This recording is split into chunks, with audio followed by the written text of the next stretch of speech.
Netcasts you love. From people you trust. This is Twit. Bandwidth for the Tech Guy is provided by Cachefly. CACHEFLY.com.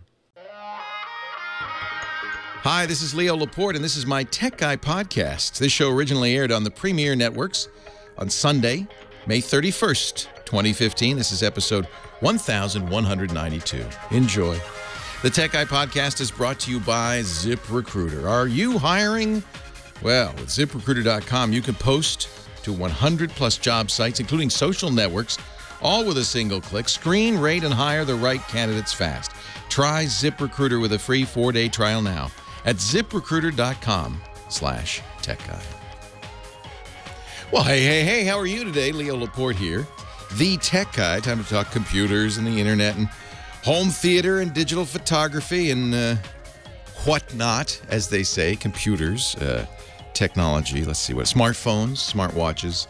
8888 Ask Leo, that's the number, 888-827-5536. Toll free from anywhere in the U.S.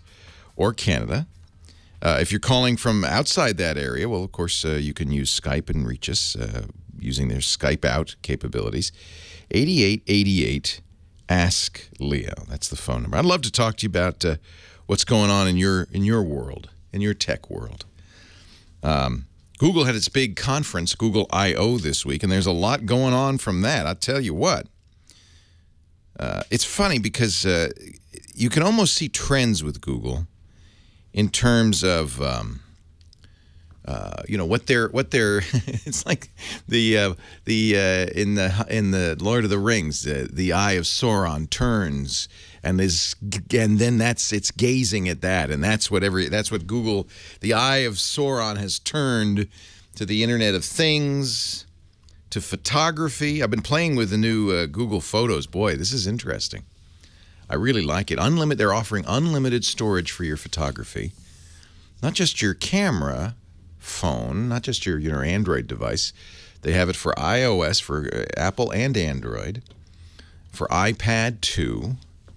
And they have for your desktop an uploader, which will upload all your photos. It scours your computer, all your photos. Unlimited. Now there's a little caveat, because the unlimited is they've processed them a little bit, I guess, probably to shrink them. It's not the originals. It's 16 megabits. No, megapixels. I'm sorry. I've got all the units all confused. It's 16 megapixels, which is, the best camera phones, except for there's one from Nokia that does 41 megapixels, but everything else, 16 is the top. So everything you'd take with a camera phone for sure, and frankly, 16 megapixels is enough for even my high quality, stuff I take with the SLR. I'll take care of my originals for those, but just to get everything up there. And I put the uploader on my computer yesterday, and boom, they're all up there. I mean, 36,000, something like that, photos that I've taken, digital photography. I started taking pictures, I know now because I could see it, in 2001. So 14 years of pictures. Boom, up there. And now they start churning on it, and they can do categorization. People, places, things, but also cats, dogs, signs, automatically.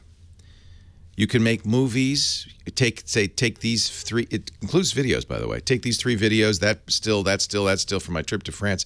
Put it in a movie. Put some music behind it. Boom, boom. And now, and this is a big change for Google. It used to be this. They've had photos. They bought Picasa many years ago, and they had Picasa Web, and you could store your photos on the web. But this is the next generation, and they do processing. You can enhance it. They've got full photo editing online. Red Eye. That, of course, forget it. But that's like the smallest fraction of the stuff you can do. And then, unlike Google in the past, where you've had to share it on Google Plus, their own social network, you can share it on Twitter and Facebook, and you can do anything you want with it. It is a very aggressive move into photos. And it's not surprising. Again, the eye of Sauron has turned, because isn't that really the most important thing for you when you buy a camera phone now is, notice it's a camera phone. It's not a phone. It's not messaging, yes, of course, and games and all that stuff. But the camera is, at least for me, and I would imagine for most people, a big part of the decision-making process. Does it have a good camera? How well does it work? So very interesting to see Google kind of, in effect, take Apple to task. Because Apple has a program, interestingly, the same name. It's called Photos. So now you'll have, if you're iPhone or iPad user and you download this app from Google, you'll have two photo programs called Photos. One from Google, one from Apple. And the one from Google works. The one from Apple, I've had all sorts of trouble with it. And then we've gotten calls on the show for it. And the one from Google is free unlimited storage. How much does Apple charge for storage? Not a pretty penny. I think you get 5 gigabytes free. This is a shot across the bow of Apple. Now, of course, Apple's big event, this all came from Google's Developers Conference. They call it Google I/O. Apple's Developers Conference is just a few weeks off. They call that WWDC, the Worldwide Developers Conference. And Apple's is right now going, let's respond, but how? It's the kind of thing that you take a long time to work on, prepare, and get out there into the public. Very impressive. Google also has an advanced technologies division. They call it ATAP. This was actually part of Motorola.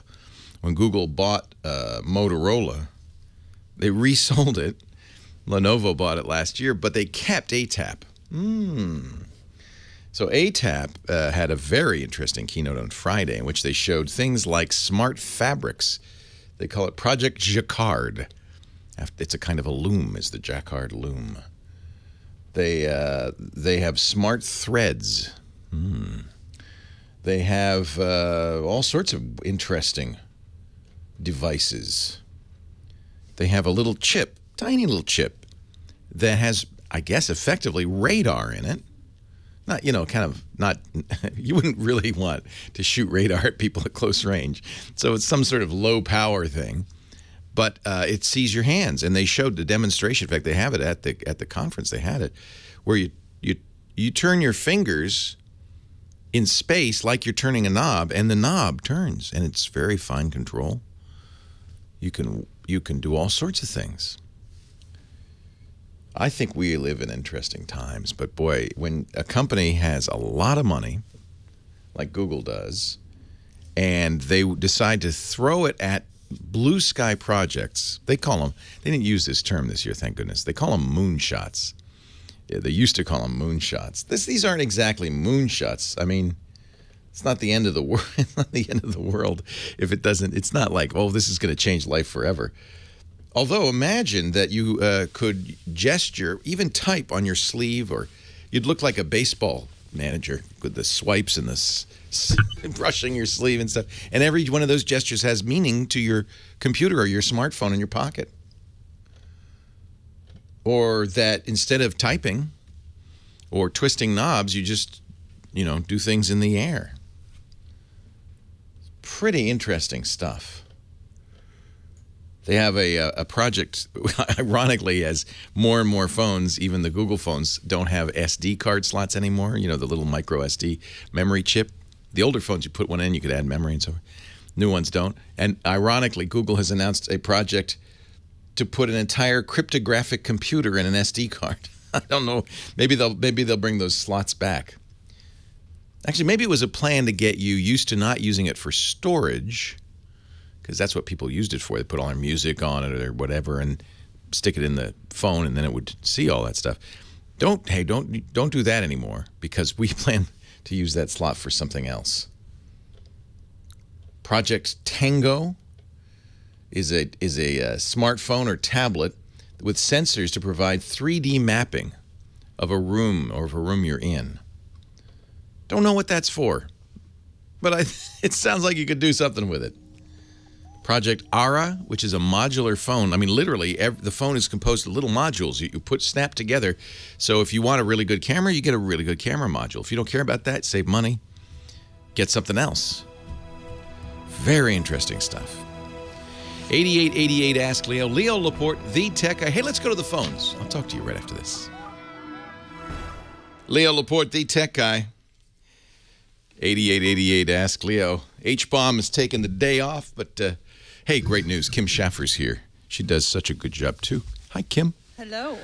Who should I, I'm looking. You've lined up great calls. I could see that, but which one should I start with? Do you have a preference? Well, Brett in New Jersey has what sounds like is probably a dinosaur of a scanner from the 90s, and he just doesn't want to get rid of it. Oh, he says wonderful. It works perfectly, but it doesn't sound like it's compatible with the newer versions of Windows. Yeah, probably has a SCSI port. Let's find out.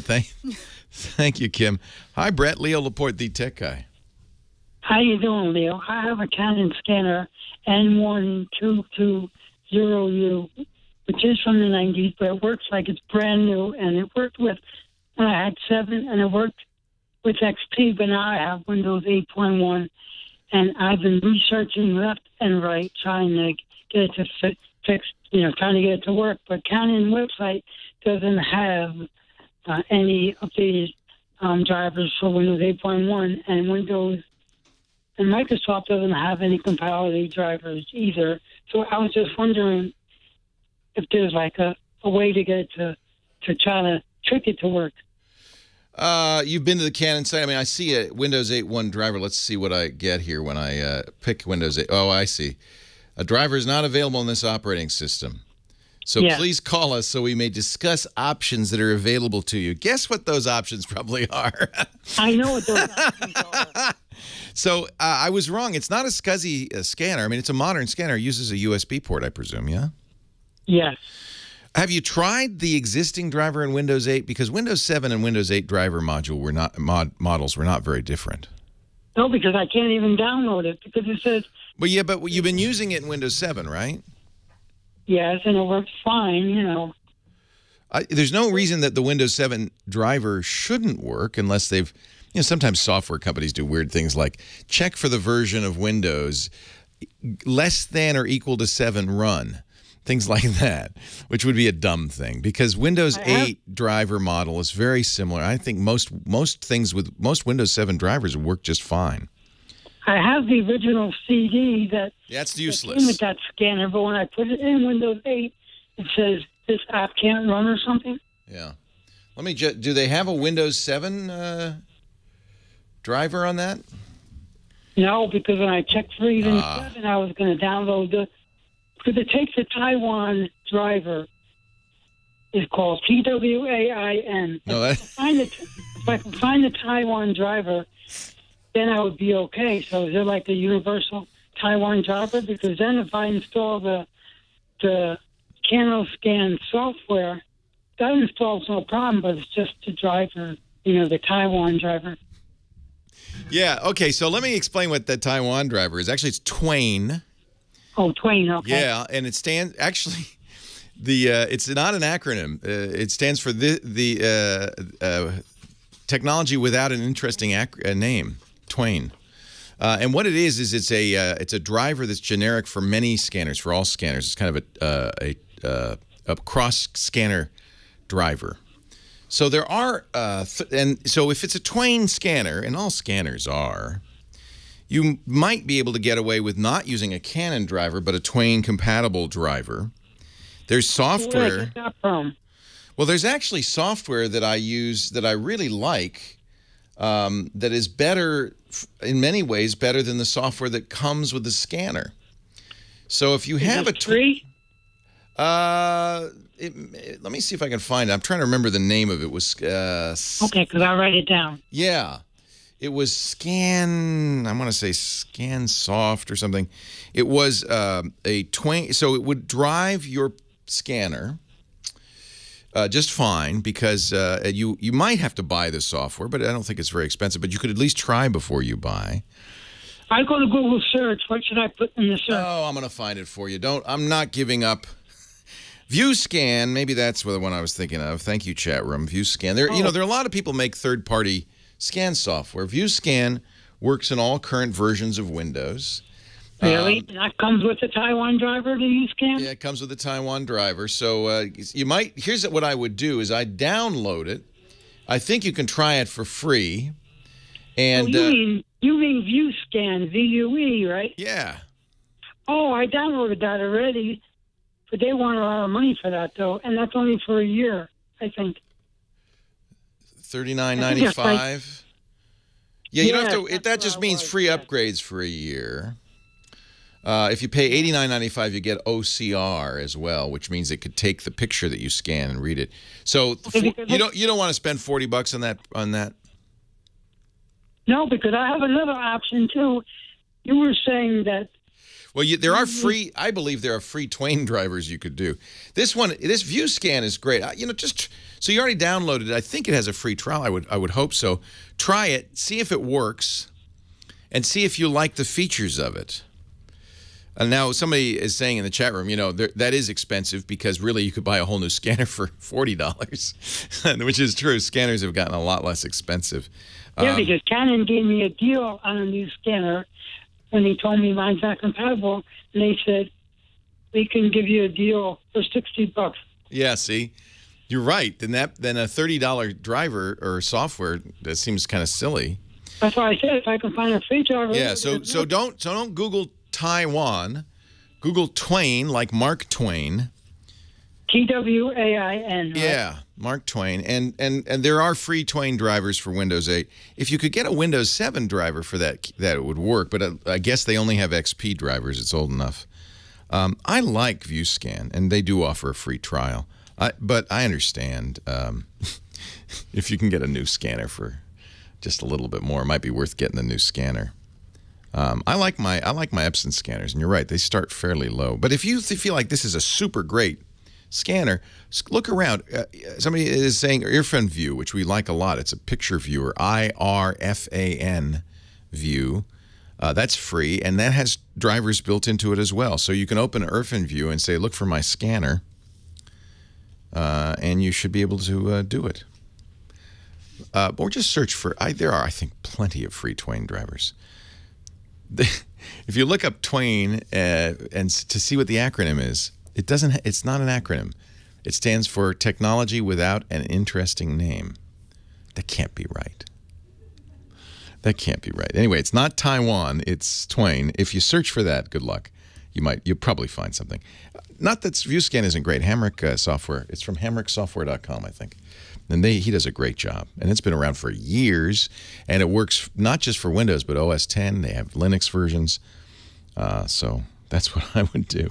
8888 Ask Leo. Tell you what, we'll put all this in the show notes. We have a great website, techguylabs.com.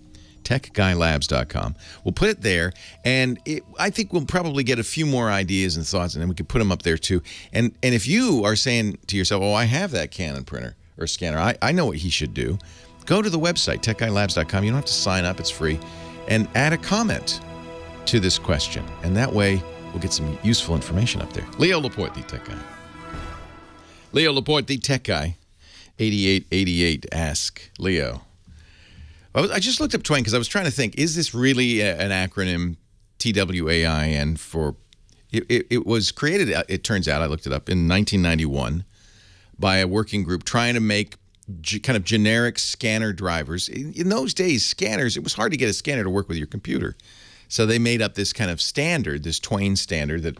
And they say, the developers say, no, it comes from a Rudyard Kipling poem. You've heard the phrase, never the twain shall meet. And it means like two opposing forces that will never meet in the middle. Never the twain shall meet. And so they thought, oh, that's a cool name for it because it's like a scanner and a PC that never the twain shall meet. So they called it Twain, the bridge between scanners and PCs. But they didn't have an acronym. They just uppercased it for no reason, apparently. And then they had a contest to give it make it an acronym, a backwards acronym, or I call them retronym. But nobody won the contest, apparently. But according to Wikipedia, one of the entries has stuck, and that's the one I mentioned, Technology Without an Interesting Name. So, yeah, and chat room is reminding me that PCMCIA, which actually does stand for something, PC Memory Card Industry Association, probably, PCMCIA. People often say that stands for people can't memorize computer industry acronyms, and I think that that's just as accurate. I'm sure it is. Moving on to line 3, Rick in Placerville, California. Hi, Rick. Leo Laporte. Hi. Hi. I got a question on when I play MP3s. It doesn't happen often, but it's noticeable at times.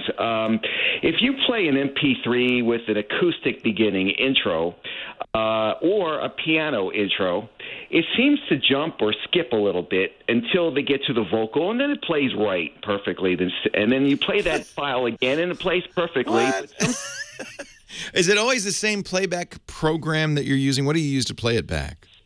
I use either a thing called Station Playlist, or I use even just one of those like real players. Okay, and if you use Windows Media Player, for instance, or I don't know, Winamp or any other MP3 player, does the same exact thing happen?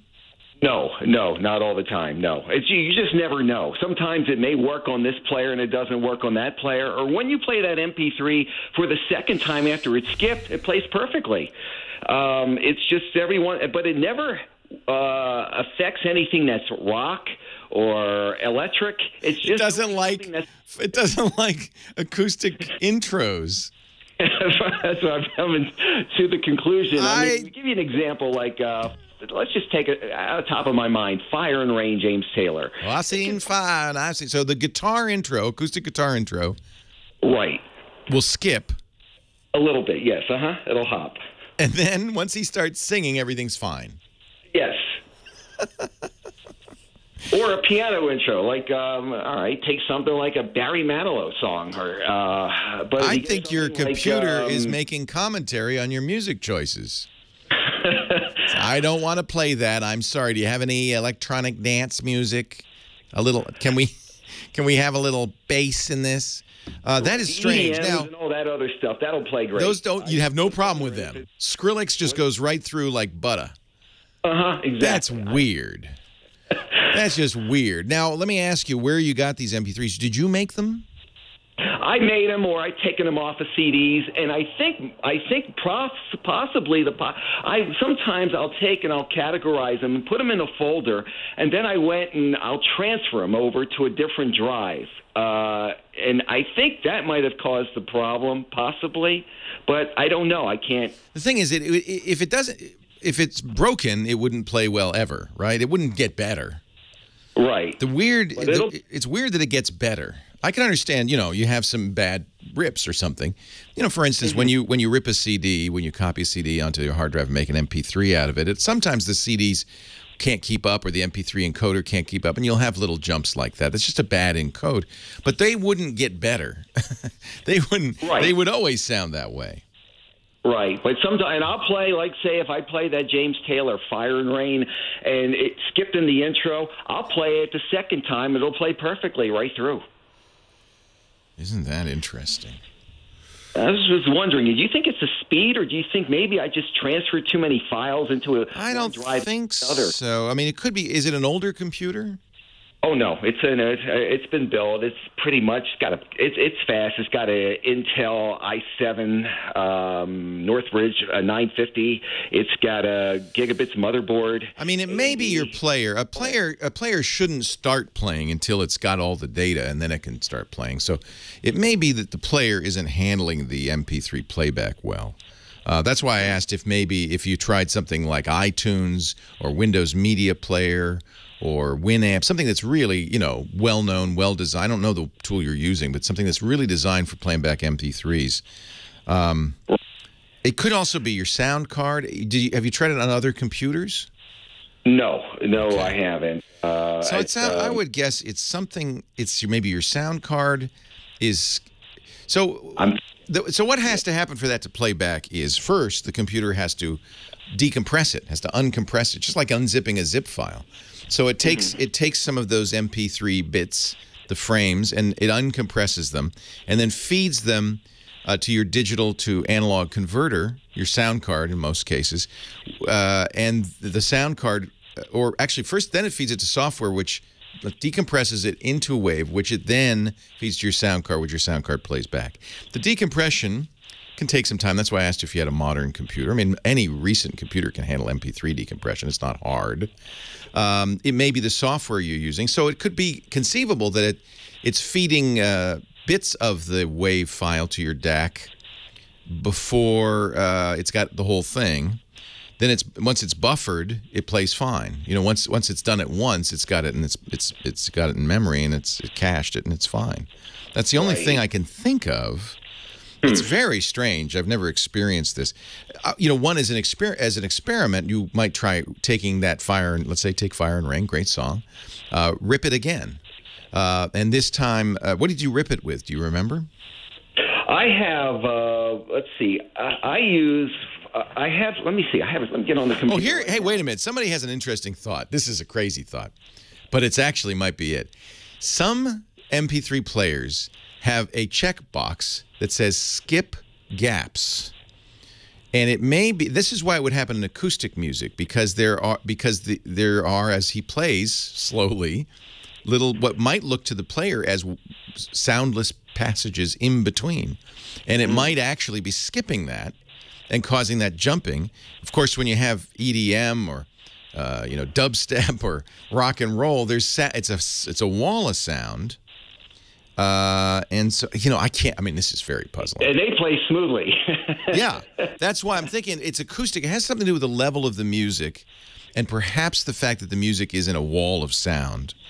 So I would look in the settings of your player and see if you have, you know, sometimes people will do that to speed up spoken word. It'll take out dead air, speed things up a little bit. Make sure you're not doing that, that there's no processing happening in the player.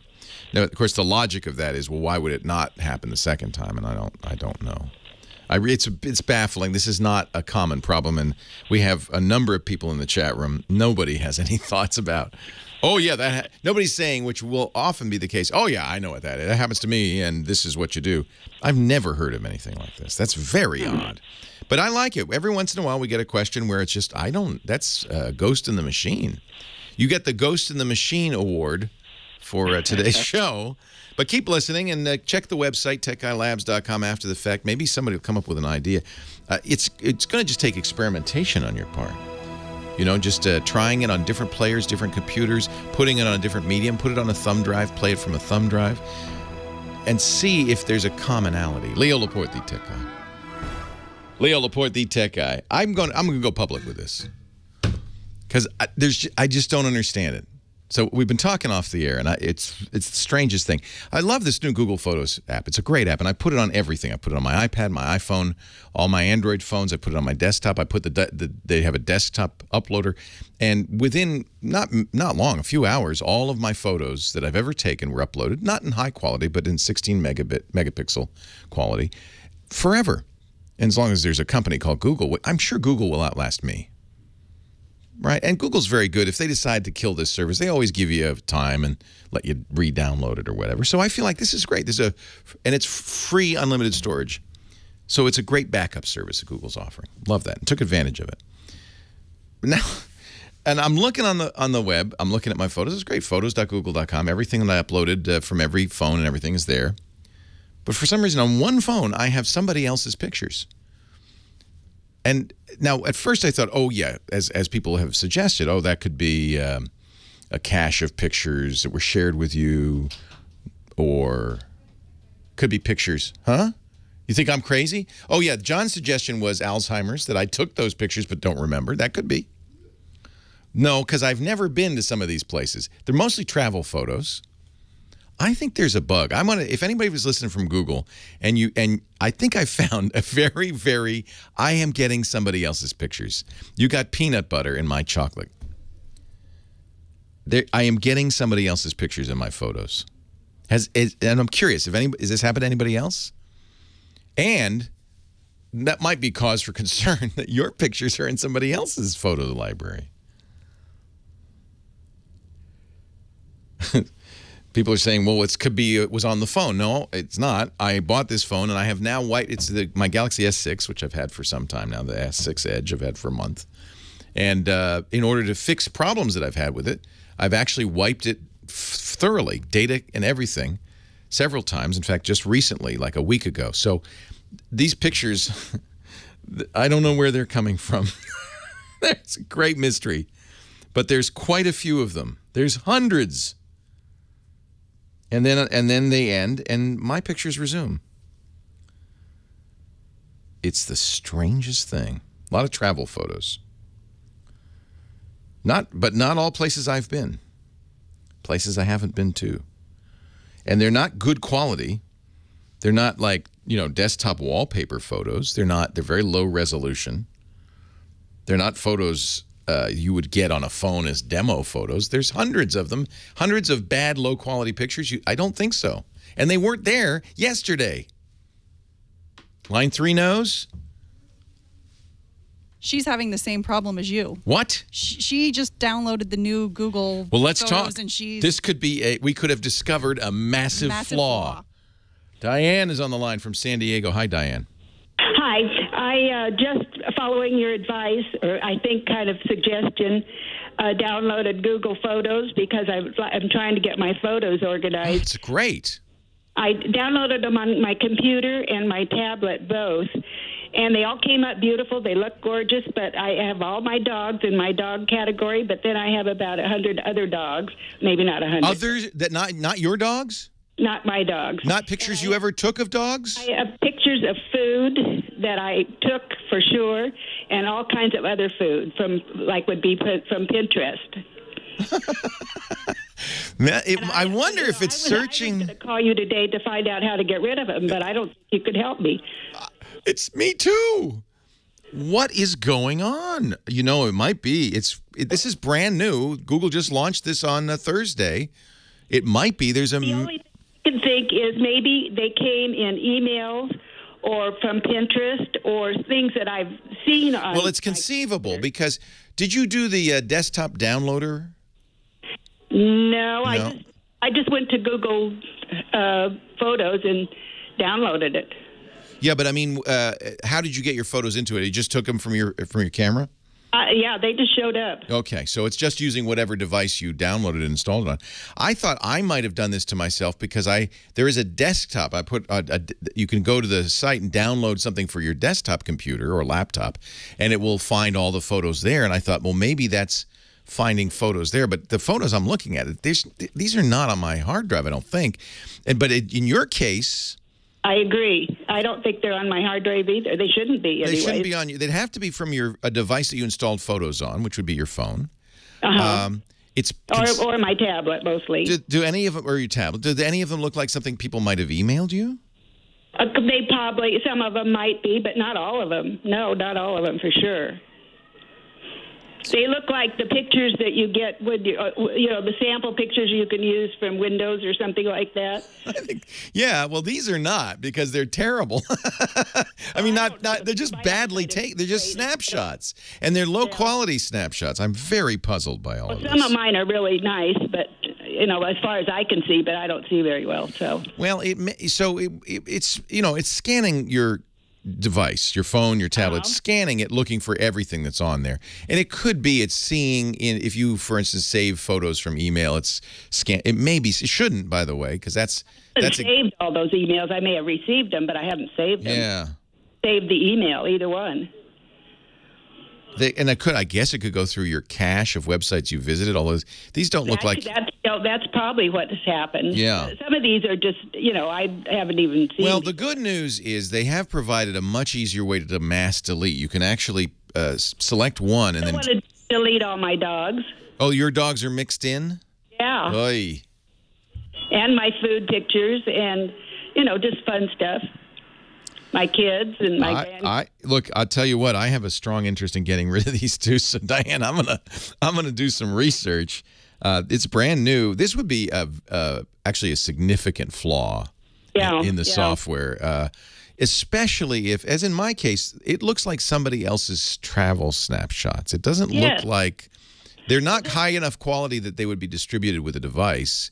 They're blurry. They're bad pictures. They look exactly like snapshots. Like I got somebody else's snapshots. Right. I think that too. Well, that's bizarre. You don't have a picture of a plate of ham on a picnic table, do you? Because that's what I got. I'd have to look. If you see that, oh boy, alarm bells are going to go off, and whoever's pictures these are, I'd feel terrible. Well, very strange. I think they're anybody else's pictures. I think they just came from someplace else. Yeah.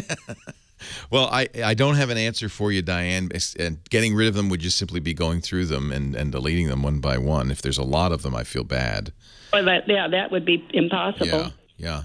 So I hope there's a. Well, keep listening. Maybe somebody will call from Google and say, let me explain what's happening. I'm surprised your chat room hasn't come up with something. Well, it's just you and me so far, Diane. But you know what? If this is a bug, we're going to hear a lot about it in the next few hours. Yeah. I would think. Yeah, I don't think we'll be alone, right? Well, I'm glad you called. It made me feel better now. At least it's happening to somebody else. I mean, wow, that is wild. Well, I'm glad I made your day. Thanks, Diane. They're suggesting that we look at what they call the EXIF data in these photos. Now, this is only on my camera. Let me see if I can get the information, details about this photo and see where it came from. It says it was taken May 25th, 2015. Oh. 150 by 200. Oh, I see where it came from. I signed up. Oh, boy. I signed up for a site, which is, I think, gone. I was looking for an app. It's a good suggestion to look at the details of this. I was looking for an app that would let me record my journeys as I'm, going away next month and blog them. Remember, I've talked about this a little bit, like make a photo album on the fly as I go. And I found an app called Live Trekker. They got venture funding a few years ago. But I've installed the app on both Android and iOS, and it doesn't work. It's like their server is down. But they would be travel photos. These look like, in fact, I think these are all hundreds of pictures from Live Trekker. So this is something that probably somehow got downloaded from this broken application onto my phone. And it's there, and Google Photos found them. Now I got to get rid of them. They're thumbnails from, let me delete that folder. That's terrible. So maybe you have a similar issue, Diane. So what's happening is this scans your whole camera or your whole tablet or your hard drive at home and finds stuff. I think that's what this came from, is an app which I believe I've removed because it didn't work. I couldn't log in. Yeah, the app is long gone. But apparently it created a folder. A large folder of hundreds of travel pictures that I didn't want. Okay, mystery solved on my part. I wonder, Diane, what's going on you. But maybe you did. You got an interest in dogs. Maybe you were saving those. Leo Laporte, the Tech Guy. Our Tech Guy show today brought to you by ZipRecruiter. If you are in the job of hiring, you have my sympathies. I've been there, done that. And, the internet helps a little bit because you got all these job boards. The problem is, which job board is right? Where do you go to? Craigslist? What boards do you go to? Wouldn't it be cool if there were one site you could go to where it would post it to everywhere? I think you get the idea here. ZipRecruiter.com. Post to 100-plus job sites, including Twitter, Craigslist, all the social networks, with one click. It's really great. You can screen and rate and hire the right candidates fast. And, you may say, well, I don't want 1,000 applicants. Well, you might. If there were an easy way to screen them and rate them and hire them. They don't come to your inbox. They don't call you. It's all through ZipRecruiter's interface, and they make it so easy. So really, the more candidates you have, the better, because you're more likely to find that exactly one right person. In fact, the minute you use ZipRecruiter, your job posting will be matched to their 4 million current resumes they have on file. You post once, and within 24 hours, your candidates will roll into their easy-to-use interface, and you will have the right person. ZipRecruiter has been used by over 400,000 businesses, including our own. You could try it now for free. Go to ZipRecruiter.com/TechGuy, and a free 4-day trial awaits. Get your perfect candidate before they go to someone else. ZipRecruiter.com/TechGuy. We thank them for their support of the Tech Guy Show. I have solved the mystery. Leo Laporte, the Tech Guy, 8888 Ask Leo. So somebody in the chat room said, hey, if you looked at the details of the picture, maybe that would tell you where it came from. I did, And so what Google Photos will do on your tablet or your phone is it'll go through your whole device and make folders with photos from everywhere. And I had installed a program called Live Trekker that had created a folder with 500 travel images on it, low-quality travel images. And it saw it. Now, the good news is, unless you explicitly say back that up to the cloud and your Google storage, it just shows it in photos. It doesn't actually do anything with it. So, Diane, I suspect the best thing to do is to look at one of those images you don't think is yours. And if you tap it and then select from the menu details, it'll show you where that photo is. And that's what I did. And it said it was in a folder called Live Trekker. And I went, oh, that was an app I downloaded some time ago, May 25th, I think, exactly. And threw out after I downloaded it, after I played with it a little bit, because it seemed like that wasn't being supported any longer. And that folder was where all those images were. Deleted the folder. The images all went away. They weren't in my photos. And because I hadn't selected that photo for automatic backup, they were gone. So whew, I bet you, Diane, that'll work for you too. The key is when you install photos, I don't know if it asks. I don't think it does. It just looks at your whole drive and says, where are their photos? Puts them in a display, which is great. But if you want to know where they are, select a photo, click the menu with the 3 dots, look at details, and it'll tell you what folder that item is in. And I bet you there's a Pinterest folder, or maybe it's your mail cache or something like that. And if you can either, I think you can take it out of the collection or just delete those pictures and you'll be good. 8888 ask Leo. I'm glad you called, Diane. We solved it. We solved it. Whew, what a relief. Mike is on the line from Duluth, Minnesota. Hello, Mike. Greetings, Leo. Greetings. I, like you, are going to go to Europe for a couple of weeks. I'm bringing my wife, 15-year-old daughter, and 18-year-old son. Oh, you're going to have such a good time. We're flying into Copenhagen 4 days early so we can get rid of the jet lag. I've unlocked our iPhones, going to get the T-Mobile SIMs so I can get the 2G data for the kids. Great. So they don't freak out. And that works over most of Europe because T-Mobile's Deutsche Telekom. So what countries are you going to? Copenhagen, Denmark, Berlin, Germany, Estonia, Russia, Finland, and Sweden. You're doing a Baltic thing. Yes. All around the Baltic. Yeah. And so I've got that covered. My question is, on the ship, they offer unlimited internet for like $24.99 a day, but only one person can be signed on at a time. Yes, let me tell you, I've been on many a cruise, and the internet is very expensive on cruises, and the slowest thing you'll have ever experienced is slower probably than your T-Mobile 2G connection, which ain't great. Okay. And the reason is they use a marine satellite, usually Inmarsat, and that satellite's entire bandwidth may just be a few megabits for the whole boat. So what we've often done, even on a small ship, the last cruise we were on only had, I think, 500 or 600 people, but I had to get up at about 3 or 4 in the morning to use the internet. I'd get up really early, download all my email, upload whatever pictures I wanted to upload. I could use it. It was still slow, but it was tolerable. And then by 6 o'clock, people are getting up. You couldn't use it for the rest of the day. It was just too slow. I mean, it worked, but it was slow. So not worth $30 a day by any means. That's surprising because usually ships don't charge you by the day. They charge you by the byte. Well, this ship just came out of a refurb, and it's got some upgraded equipment on it. Ah. And, that's why they got the $25 unlimited. Yeah. Which cruise line is it? Norwegian.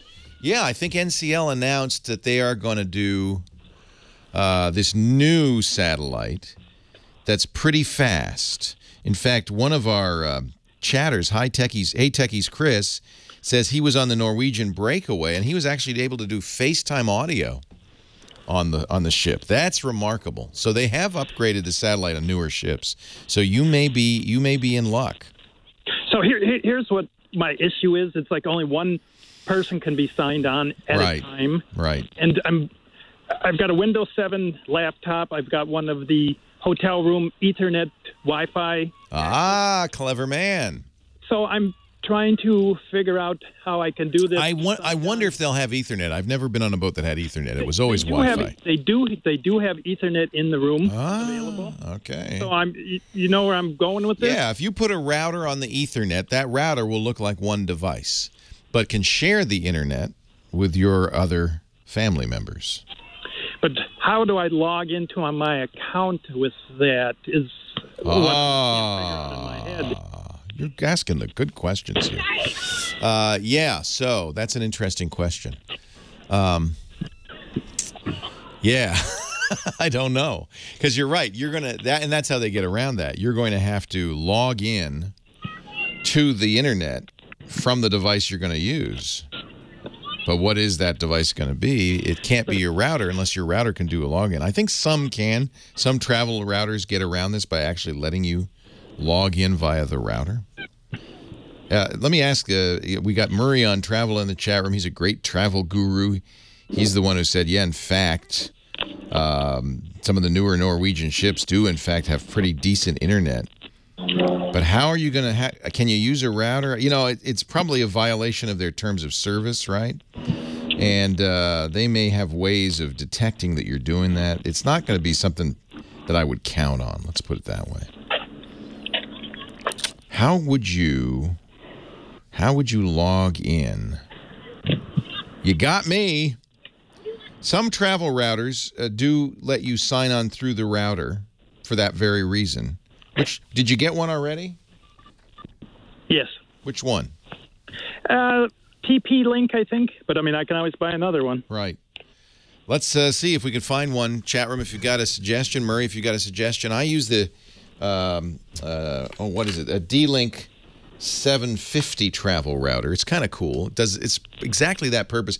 By the way, at the very least, you're going to be more secure because instead of putting a computer right on that ship's internet, you're going to be on the your router. Your router will protect you.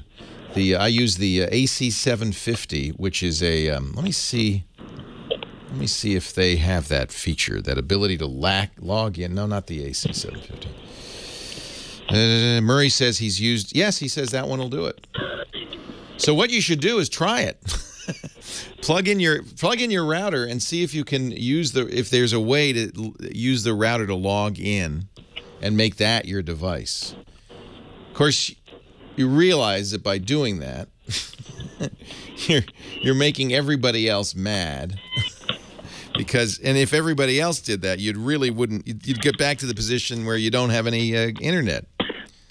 Because everybody else would be busy. I use the AC 750 portable router and charger from D-Link, and I do think that one will let you log in from the router and then use the router to have other devices connected. Yeah. So give that one a try. That's the one the chat room's saying works, and you know what? I'll try it when I get home, and I'll put it up in the show notes there because that sounds like a great solution. It's kind of a cool router, and the reason I carry it is more for security than anything else. But fewer and fewer hotel rooms have Ethernet, which is frustrating. So this is it looks like a battery pack. A little portable router, has an Ethernet port, has Wi-Fi, AC, which is the newest Wi-Fi, and it even can be used to charge a phone. It's got a battery in it. And apparently, according to Murray on Travel, you can log into that and log into the ship's internet as the device. That's the trick. Can you do that? Leo Laporte, the tech guy. More of your calls right after this. Leo Laporte, the tech guy.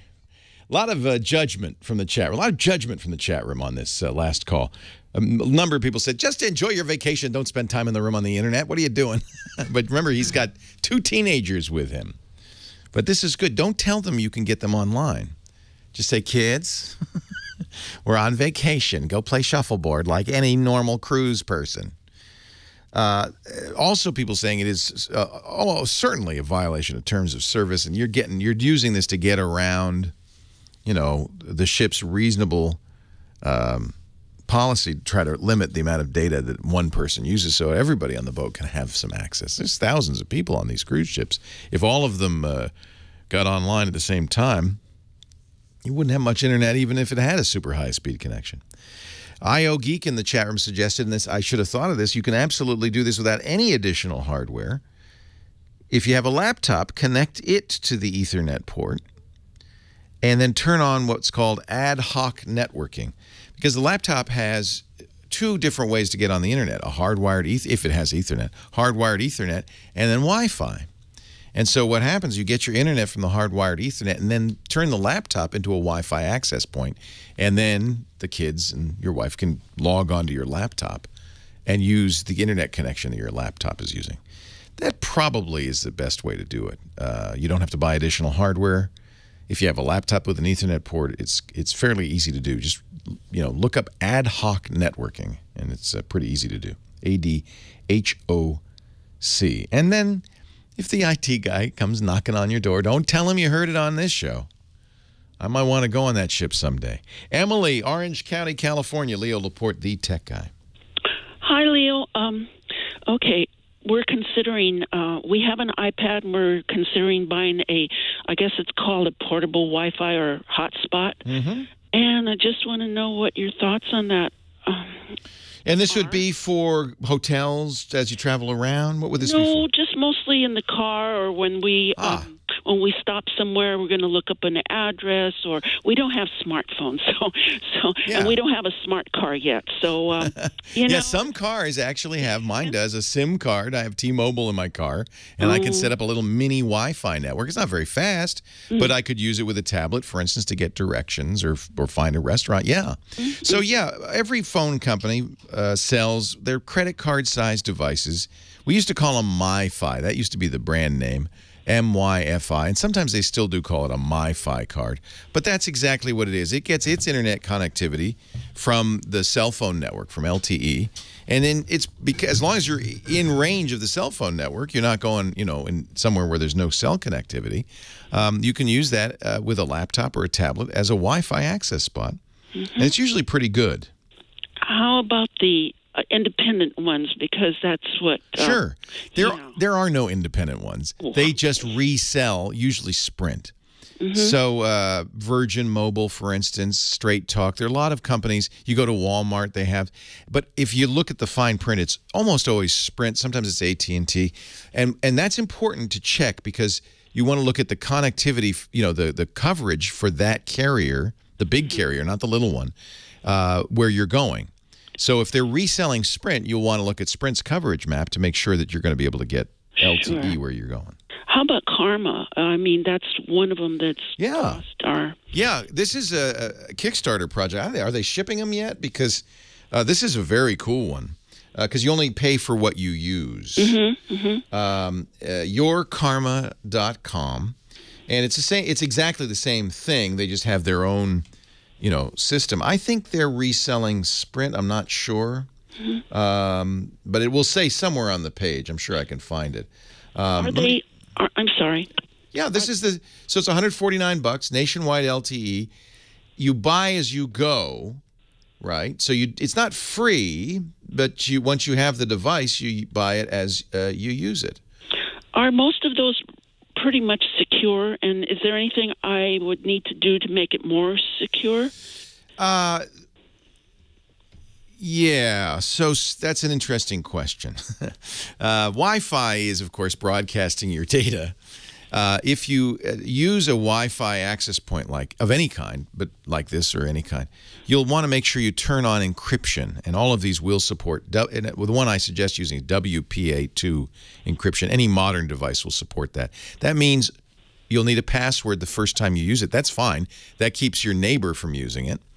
It also encrypts the traffic coming out of the Karma or the Wi-Fi card into your computer so nobody can capture it on the way. You still are using the 4G network, but generally these cell networks are encrypted as well. And I don't know of any way that people can... I don't think there's been any demonstrated way that people can break into these digital networks. That's good to know. May I ask you something real quick having to do with something you said yesterday? Sure. It has to do with the key fob being put into like a RFID shielding pouch. Yes. Would it pretty much eliminate that particular way of auto theft? It would absolutely eliminate it. All right, but there's other ways to get into your car, the old-fashioned ways. Yeah, they can break your window. Yes. But this is kind of scary because you can go on eBay and buy a $17 amplifier, put it in your pocket, and as long as the key fob is somewhere within a few hundred feet of the car. I mean, if you're in Muncie, Indiana, and the car is in Detroit, it's not going to be a problem. But if you're in your house, for instance, that might be enough for the guy to get into your car, start it even, and drive off, or just go. Generally, they just go through it. But if you put it in one of these little bags, it's like a Faraday cage for your key fob. It blocks radio transmissions, and so the guy will come. He'll go up to the door of your car, and the car won't see your fob. It will be blocked, and so he can't get in.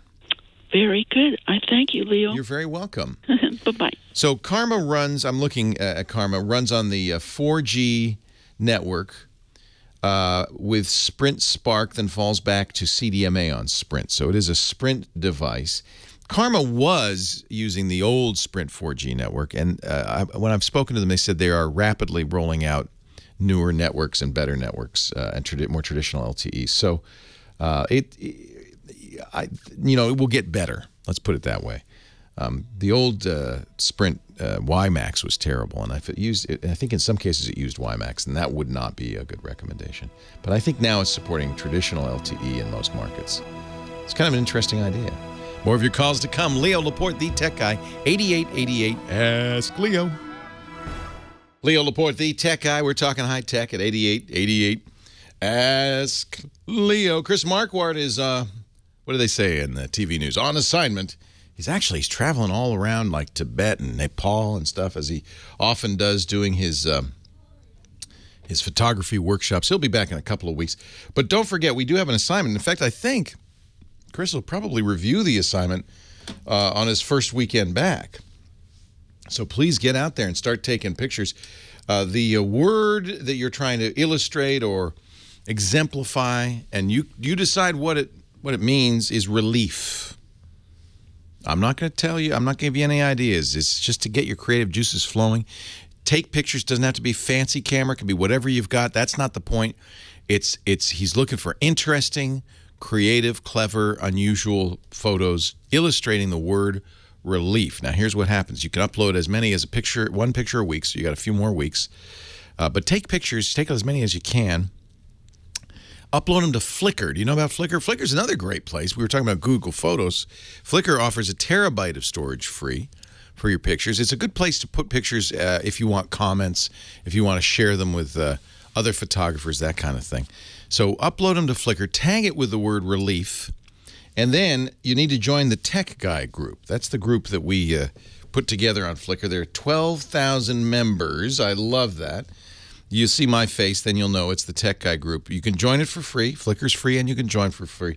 And then submit your picture. Again, if you tag it with the word relief, Renee Silverman, our moderator, will know. She'll add it to the pool. We've already got quite a few. We've got more coming. And Chris will review 3 of them. Usually it's 3 of them in a few weeks. So continue on with the assignment.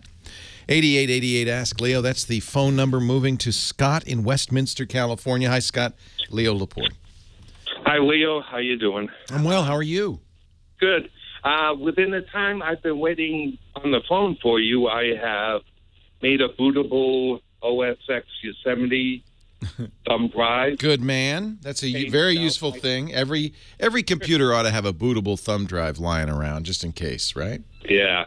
And then I just changed my hard drive in my MacBook Pro to a solid-state 500 Samsung 850. You did that while you were waiting, too? Yeah. I mean, this is how easy this stuff has kind of got. It's gotten pretty good, but I think you're also fast, or I've kept you on hold an ungodly long time. No. I apologize. No, it's just been an hour, so it hasn't been that long. An hour? Oh, yeah. Well, I'm sorry to keep you on hold so long. What can I do to help you? Okay, the reason I'm doing this is because we do a lot of music recording for our band. Cool. And I've had problems. The MacBook Pro is hooked up to a Studio Live mixer, and on some of the recordings, we're getting disc too slow on some some of it. So I figured, okay. The SSD will make a big difference on that. Yeah, I figured I would do that. That has to do also with how many tracks you're recording. Yeah, that's true, because we are recording like around 12 tracks. Yeah. So each track is a lot of data, and it's all coming in simultaneously. So a fast drive is absolutely necessary.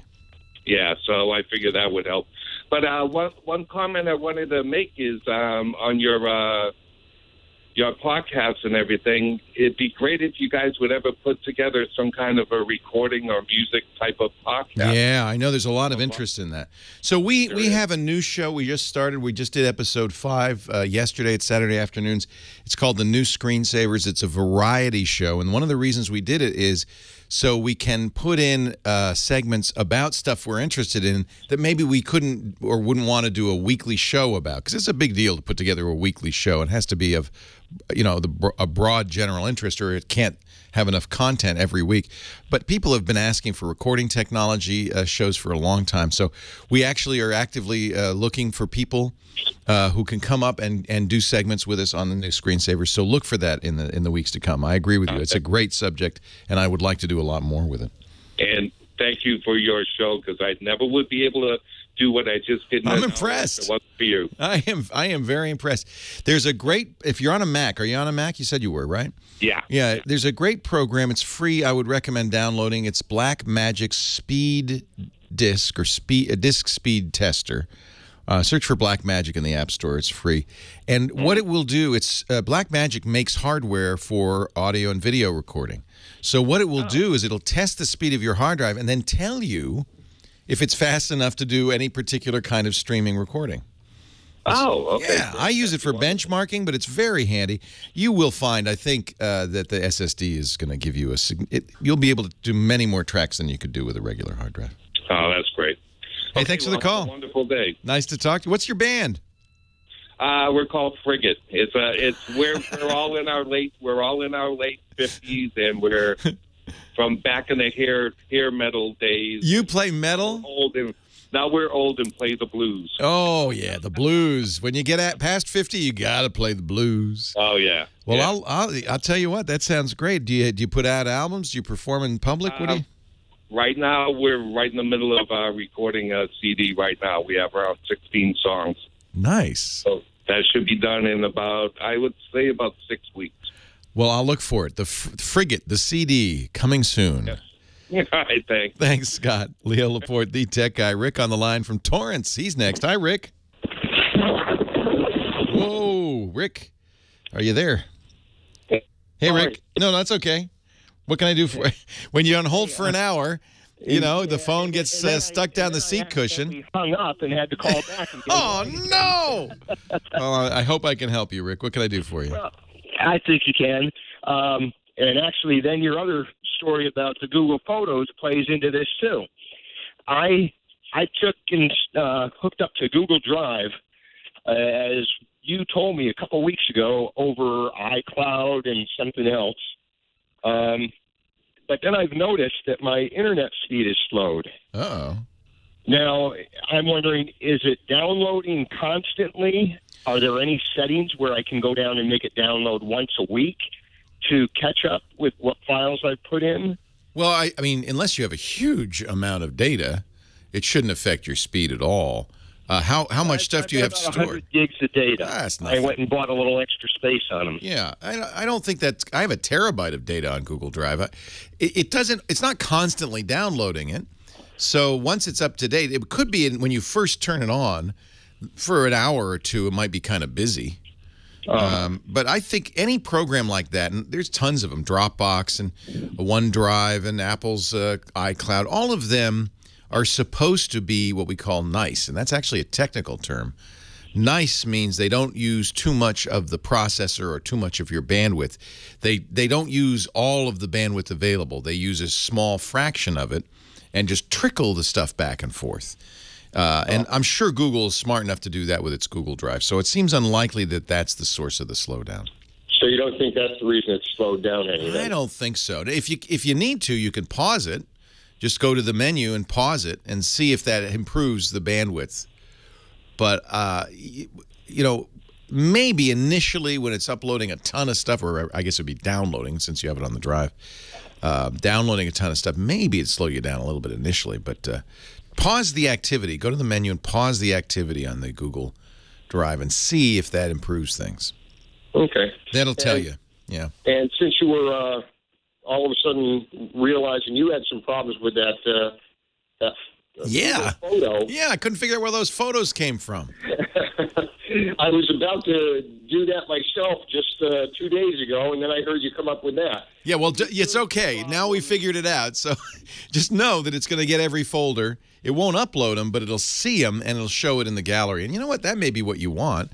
But if it's not, you can, of course, take that folder and say, don't delete that folder then. Yeah, or delete it, or just tell Google Photos, hey, don't use that folder. Nothing I want in there. And unless you explicitly click the cloud, it won't be backing it up. I love it, though, I got to say. Leo Laporte, the tech guy. Leo Laporte, the tech guy, 8888 Ask Leo. That's the number, 888-827-5536. Toll free from anywhere in the U.S., or Canada, or New Jersey. If you're outside of those areas, though, you know, you could still use Skype. I got to mention the website, techguylabs.com. That's something you should know. It's very useful because anything I talk about on the show is going to be there. It's free. There's no sign-up. There's no newsletter. You know, just we can give it to you because we have great advertisers who support us. My plan is to make that be just a compendium of everything we've ever talked about on the show, plus your comments, so it gets even better. And, of course, audio and video from every episode is there, too. TechGuyLabs.com. I've been having so much fun playing with Google Photos. This new Photos program is so great. The categorization capabilities are amazing. So if you tap the search, the magnifying glass, you can search for people, places, things. It'll find faces. It'll find places. You could search for dogs. It'll have every dog. Now it's not perfect. Here's a lion. Well, that's a dog-like lion. So it's not 100%, but given that this is all done, there's a cat.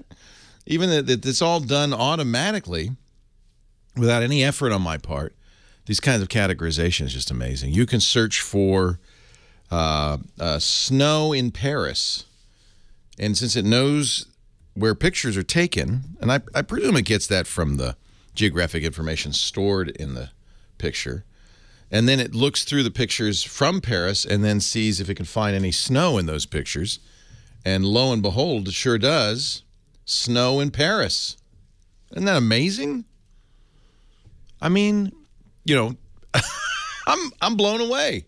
I wonder if I see under the people, I see my mom. I wonder if I could say, I want all the pictures of my mom in snow in Paris. I mean, how far can you go? Well, we just have to play with it and see more. I clicked my daughter, picture of my daughter, found all the pictures I have of my daughter. Going way back, too, by the way. I mean, going back to when she was a little kid. That is nice. This is all stuff I've been meaning to do, you know. Oh, I got to get all those. But now it's done. Couldn't be easier. And it's free. Wow, Google. As I said earlier, a real shot against across the bow for all these other photo services, especially for Apple, I think. Because, yeah, it works on Macs. Let's go to Andrea, because she's in Germany. Hi, Andrea. Hi, how are you? I'm well. Thanks for calling. Okay, yeah, I'm talking about the Google. I'm a big fan of Google and Gmail and everything that has to do with it, and I live in Chrome. And a week ago, all of a sudden, my Chrome stopped working. You can't launch it, or what happens? I can't launch it, and it's reacting and telling me it has this little dot next to it that sort of it open, but like no window will pop up. Nothing will happen, and then I will go to try to set preferences. Nothing will open up, and since then I removed it and I installed it twice. Oh, yeah, and that didn't fix it. Yeah. It didn't fix it. And now it's the same thing happened with Safari 2, which I usually never use. Yes, and now I had to install Firefox, and Firefox is working, but I do want to get back to Chrome because of all my bookmarks and important stuff there.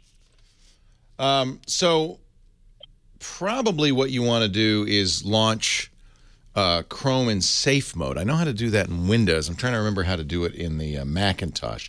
The safe mode, just like booting up in safe mode, is Chrome without any plugins. So the first thing we want to do is see if you have a plugin. It could be a completely benign plugin. Chrome calls them extensions, or a browser toolbar. It could be completely benign, but it could be broken, and so breaking your browser, or it could be malicious, and Chrome is blocking it but can't launch with it. So the other thing you might want to do is clear the cache, because every browser stores images and information from sites you visit so that site will load more quickly next time.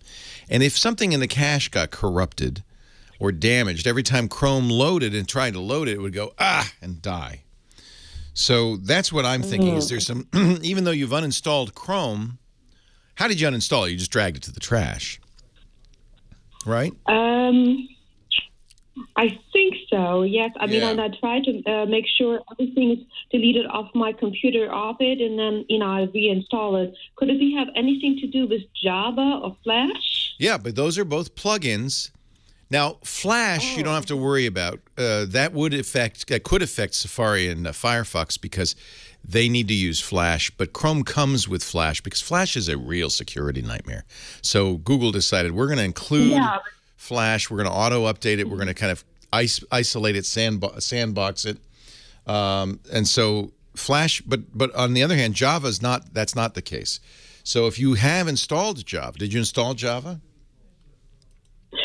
I don't know really my way around it, so I might. You probably did. You probably didn't. The Mac doesn't come with Java. Now, maybe your kids, there might be a site that your kids like that uses Java, and then you install it because of that. I don't have any of those. Yeah. It can be. Yeah. Okay. Yeah. I'm the only person using it, and I've just, I press it. I only go on Chrome, never had a problem. All of a sudden, at one time, it's like it won't launch anymore, and I don't want to mess around too much with settings because I don't know my way around so much. I just need to somehow. In other words, you're a normal person. You're not a geek. That's good. Things should work without having to be a computer engineer. I'm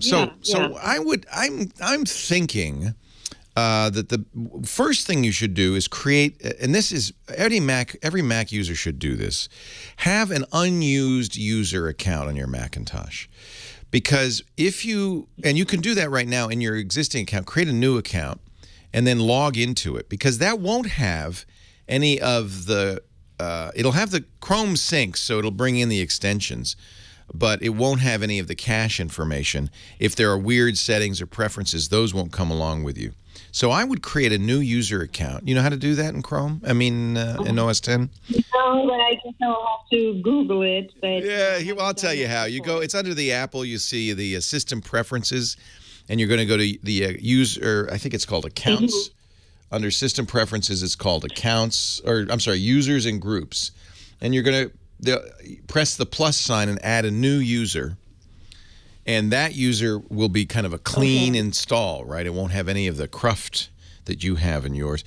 Log out of yours. Give it a password that you know. Don't make sure you remember the password. Log out of your account. Log into this new user account. See if Chrome works there. If it does, that's good because that means it's something that's saved on your account, and that means clearing the cache, things like that. Will get rid of it. How would I know that if I have anything malicious or you're on a Mac, you're probably all right. But sometimes, because Chrome is cross-platform, it works on Windows and Mac. There may be a Chrome extension that got installed that's a problem. So you want to I got to figure out how to run Chrome on a Macintosh in safe mode. A lot of times on Macs, in Windows, there's an extension. that you can use disable extensions, but you can't obviously do that on a Macintosh because you're not launching it from the command line. So I'm going to have to find that information somewhere. I do have a laptop, and there my Chrome is working fine. So that's good. The machine. That's good, because one of the things Chrome does, and it's a real convenience, unless there's a problem, is it synchronizes between all the versions you have on all your different computers so that the bookmarks are the same, the extensions are the same, and all of that. And the problem is if you get a bad extension on there, it's going to copy it to every one of your versions of Chrome. So it sounds like it's on... I don't think it was too synchronized. I think with my bookmarks. I mean, obviously my Gmail and stuff is. Oh, but it doesn't synchronize your bookmarks? That's good. If you didn't turn that on, don't turn it on now. Because you don't want to copy any problems over from your Mac. Yeah. Okay. Yeah. I'm going to take a break. Okay. I will hang on. I will mention. Don't go away. Stay on hold. I will find how to launch Chrome on the Macintosh in safe mode, because that's what we want to do first of all. And while you're waiting, maybe set up that new account on your system and log into that. See if you have the same problems. I bet you won't. Leo Laporte, the tech guy. Well, hey, how are you today? Leo Laporte here, the tech guy. Time to talk about computers and the internet and, home theater, digital photography, smart watches, smartphones, all that jazz. Anything with a chip in it. 8888 Ask Leo would be the number to call. 888-827-5536. That's toll free from anywhere in the U.S. or Canada. We just had a caller from Germany. You can do that too. I know we have listeners all over the world thanks to Skype, and all you have to do is, thanks to the internet, and all you have to do is use Skype to reach me. Skype out to 8888 Ask Leo. I've been talking to Andrea during the break, trying to walk her through what you really want to do is delete any temporary files associated with your browsers. It's not unusual. I see this all the time. For browsers, and it's not just Chrome, any internet browser, to have problems launching, to get corrupted data in its cache or in its extensions or its toolbars that cause problems. But remember, it's also the browser that is kind of the front line out there in the real world where all the bad guys live. So almost always the way bad guys get on your system is through the internet, right? Unless they come to your house, that's about the only way they can. And they'll use any program that goes on the internet to do that. Your email program, that's why we talk about being careful about attachments. And your browser is, whether you're going to a Facebook page or some other page, your browser is absolutely one of the places you can get in trouble. It's very important to keep your browser up to date all the time. Internet Explorer is automatically updated by Windows, but Google has to update Chrome. In most cases, that's automatic as well. Firefox updates automatically. And then any plugin, any additional software that you might use with the browser. Pretty early on, bad guys realized, it's hard to attack Windows. Microsoft's always fixing these holes. Let's see. Well, let's try Internet Explorer. No, those are getting fixed too. I know. Instead of that, let's go after Flash. Let's go after Java. The programs that the browser launches from requests from web pages. Adobe Reader, the PDF reader program. Those three programs are the source of a lot of infections because bad guys have kind of banged on that software, looked for flaws in that software, found them, and said, oh, great. We can embed on a web page a maliciously, specially crafted PDF file or Flash file. The browser will see it, automatically load Flash or Adobe Reader, and then that specially crafted file will get in there, make something go wrong, because it has to be because of a flaw in the software, make something go wrong, and we can infect the system. You would think that it would be impossible, right? These guys are determined. They do not give up. And they have found flaws in many, many programs. Critically, though, the programs you need to, and by the way, when these flaws are found, almost always they're fixed. So it's why it's really important to keep any program that goes on the internet or is used by a program that goes on the internet, to keep those absolutely up to date. Patch them, fix them, always check, make sure you've got the latest patches from Adobe, make sure your Java is up to date, or better yet, if you don't need it, get rid of it. And you'll be much safer. So it is possible Andrea had a bug, but it's not as likely on a Mac because Not because Macs are safer necessarily, just they're less attacked. I haven't seen a lot of flaws like this on the Macintosh. So more likely it's something that just happens. An area of the hard drive got scrambled up. That's an area that the browser needs to launch. Maybe it's the cache, maybe it's extensions or a toolbar, something the browser launches or runs on launch. And that erasing the browser and replacing it's not going to fix it. You've got to fix those cache files, those cache folders. So we talked about one of the first things you do on a Macintosh especially is create a fresh, or do it now before you have problems, a pristine user account and never use it. We want that snow to be just white and untouched, no footprints. Just a beautiful, pristine user account so that when things like this happen, you log out of your account, you log into the pristine, unused user account. And if Chrome works, well, then we know it's something like a cache that's unique to that login. That really narrows it down a lot. It means you don't have to worry about Chrome being broken or Chrome's interaction with some other software in your system being broken. It's something like the caches.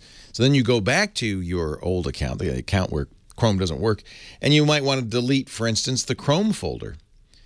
If you can get to your user account, in there's a library folder. Inside the library folder is an application support folder. Inside the application support folder, there's a Google folder. Inside the Google folder, there's a Chrome folder. It's like a Russian doll, isn't it? That's what you want to delete.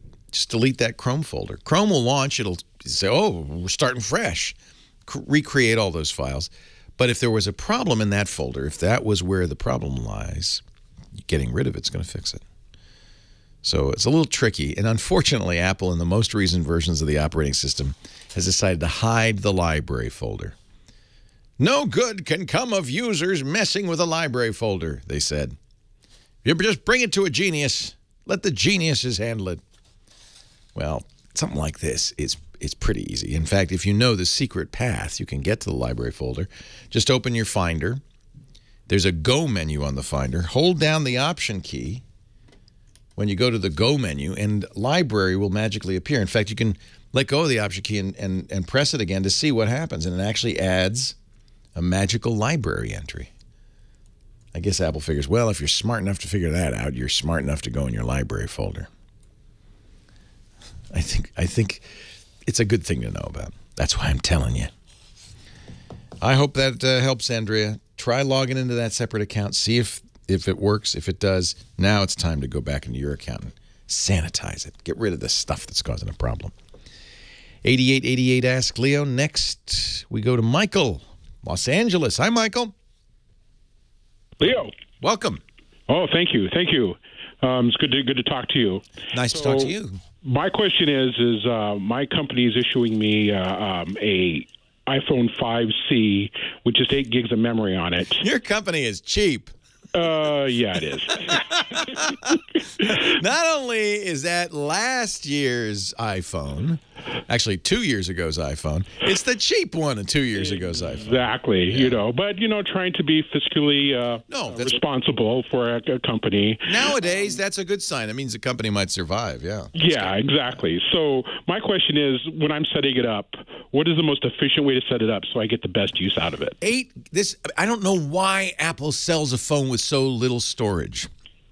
I agree. 8 gigs is ridiculous. And in fact, it's so little that you couldn't actually update those iPhones to iOS 8 because you needed more free space than was there. Yeah. Now, they fixed it. By the way, they fixed it is making iOS 8 require less free space. I would put as few. I presume you have your own phone, right? I do. You want to use this as your phone? Well, I try not to carry 2 phones too much because it's inconvenient. So just, don't install apps, too many apps. Don't put music on it. Stream your music. You can do that now. Yeah. If you take pictures, when you get home that night, copy them off the phone and delete them. That kind of thing. You're going to have to pay strict attention to storage hygiene because 8 gigs will fill up fast. Yeah. That's really the main thing. It's actually a great phone. I'm cheap. I gave it to my daughter for Christmas 2 years ago, and she loved it. It's colorful. Which color did they give you? An orange one. They really hate you, don't they? Well, I won't lose it that way. Yeah, no, that's true. Orange 8 gig 5C. Wow. Wow. I bet you the CEO is not using an orange 8 gig 5C. I can guarantee that. It's, you know, it's fine. Just you've got to be very judicious about what apps. And the apps can be big. You know, there's apps that are a gigabyte, and that would just kill you. Yeah. So I would just use as few apps as you can on there. What about putting stuff on the cloud? Yeah, that's one of the reasons Apple can get away with this. Hold on a sec. We'll talk a little more. Okay. Leo Laporte, the tech guy. 8888 Ask Leo. That's the phone number, 888-827-5536. Toll free from anywhere in the U.S. or Canada. Website, techguylabs.com. We were talking to Michael. His company gave him a lovely iPhone, a 5C, 8 gigabytes of storage, not enough to really put anything on it.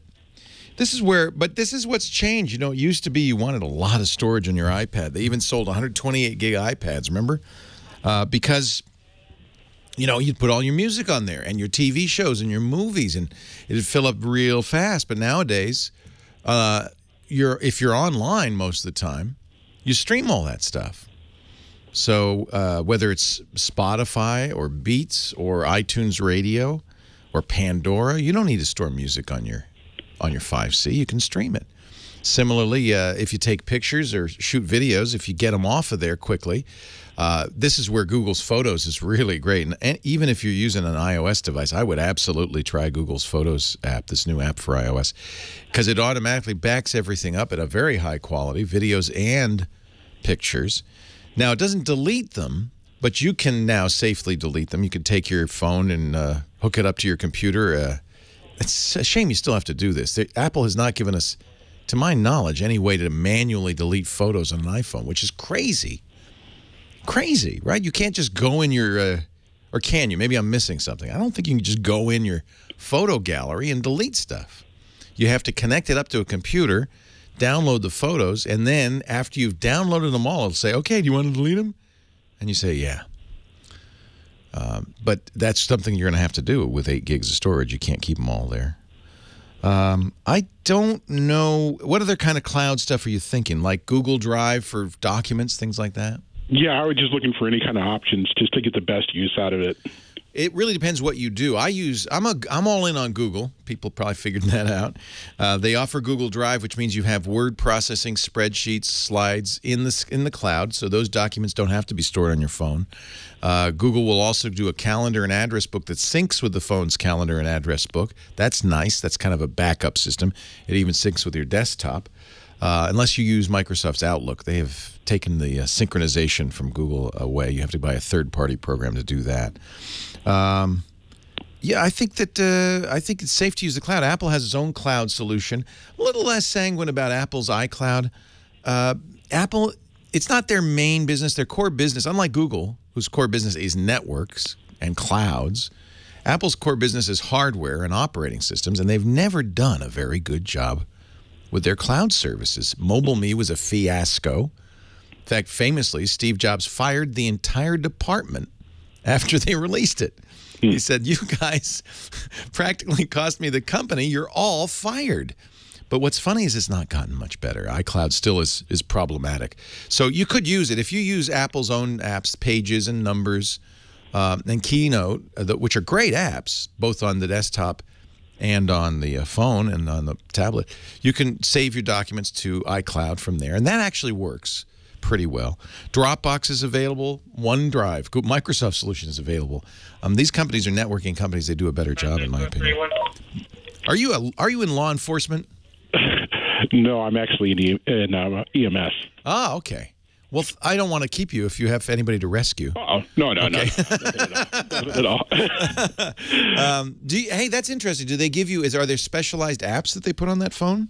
No, it's you know, there are some we can use, but I tend just to use the basic Google apps.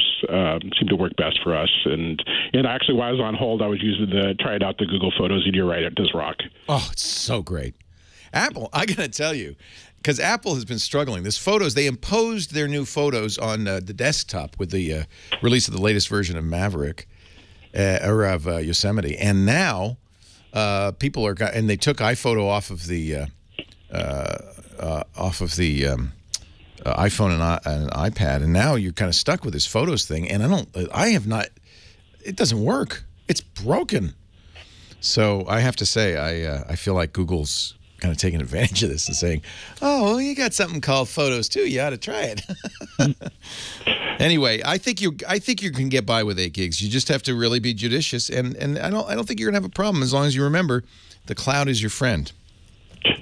Yeah, I just have to be on a data diet all the time. A data diet. You are on a data diet, my friend.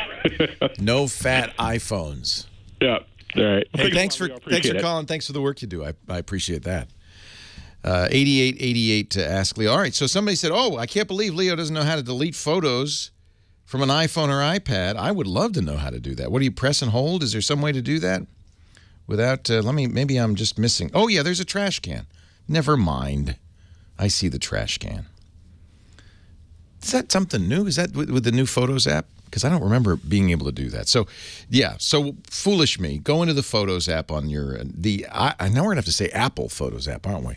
Not the Google Photos app, the Apple Photos app, and yes, you can manually delete, and you're going to want to manually delete because I think you have to go one at a time. Is that the case? You have to go one at a time. Oh well. 8888 ask Leo. That's the phone number. We got Matthew on the line from Virginia. Hi, Matthew. Hi, Leo. How are you? I'm good. What's up? Nothing much. School's still here, sadly. When do you get out? June 19th, I believe. Oh. 16th, around there. 3 weeks till Liberation Day. Yeah. Do you get a long summer? Yeah, 3 months. Nice. Yeah, 3 months and a half. What are you going to do this summer? Vacations, play with my friends, gaming, particular stuff. And your mom will say this, and I'm going to say it too. Get outside, get some fresh air. Oh, yeah, I do that by myself. I always do that. Good. I'm glad to hear it. So what can I do for you? I know I signed up for like one question, but I'm going to ask a few if that's fine. Well, as many I got time for. I got 83 seconds. All right. So the first question is, do you know about the iMessage thing about... I haven't talked about it too much. You know why? I don't want people to know about it. Apple hasn't fixed it yet. Yeah, like people sending me like these. Of course, if you're a student, if you're in school, I bet you all your buddies have been crashing your phone right and left. Yep.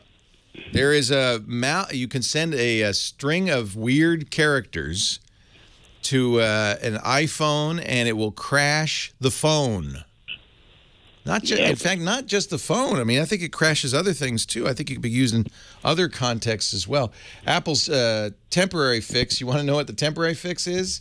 What is it? Here's what they said. Apple is aware of an iMessage issue.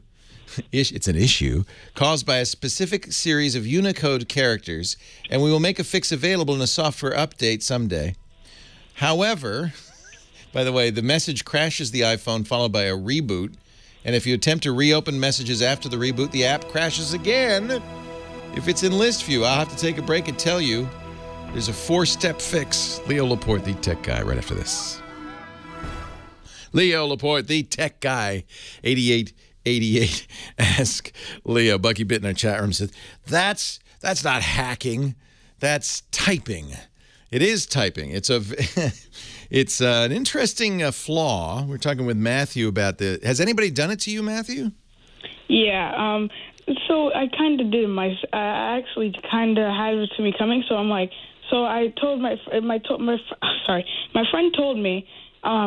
He's like, oh yeah, I can get away with your iMessage. I'm like, no, you can't. All right, send it to me. And it went bam. And then I was like, no, please, no, this can't be happening. It looks like gobbledygook. It's actually it's all characters from different languages. The iPhone, as most modern devices, instead of using ASCII, you may be familiar with that idea of encoded text called ASCII. ASCII only can support 127 different characters. The world's languages need many, many more. So a few years ago, a specification called Unicode was created that uses more bits and can handle all the characters of all the alphabets in the world, plus a few extra, quite a few extra. So these are Unicode. It's not something that would be easy for you to type in. I mean, you could, but what most people do is they just copy and paste it. If they paste these weird-looking characters and send it to you, it will crash your iPhone. Apple's fix. You ready for this? Apple says if Messages quits unexpectedly after you get a text, Apple is aware of an iMessage issue caused by a specific series of Unicode characters. We will make a fix available. I bet you will have an update in the next few days because this is pretty bad. Until the update's available, use these steps to reopen. Are you ready? Yeah. You have to ask Siri. You say, hey, Siri, read unread messages. Use Siri to reply to the malicious message. So I wonder what it sounds like when Siri reads that message. That would be kind of interesting. But she'll go, would you like to reply? You say yes, and you reply, stop messing with me. And it says, Apple says, after the reply, you'll be able to open messages again. If the issue continues, tap and hold the malicious message, tap more, and delete the message from the thread. This doesn't tell you how to stop your friends from sending it to you again and again and again. So it really isn't a fix, is it? It's no, not at all. And if you're in middle school, you can pretty much guarantee your phone will be crashed. Now, Chat has told me that they believe there's if you turn off notifications for messages, it'll stop doing this. I don't know if that's the case, but because Apple, you would think Apple would fix it. Would say it if that worked, right? But isn't that weird? Isn't that weird? Like literally, I thought it was fake. My friend. I know. Well, let me explain. You know what? This is useful. This is we'll make this. Don't they do this in your school every once in a while? This is a teaching moment. Let's have a teaching moment. What do you say, Matthew? Okay. So you know how this works? It's kind of interesting.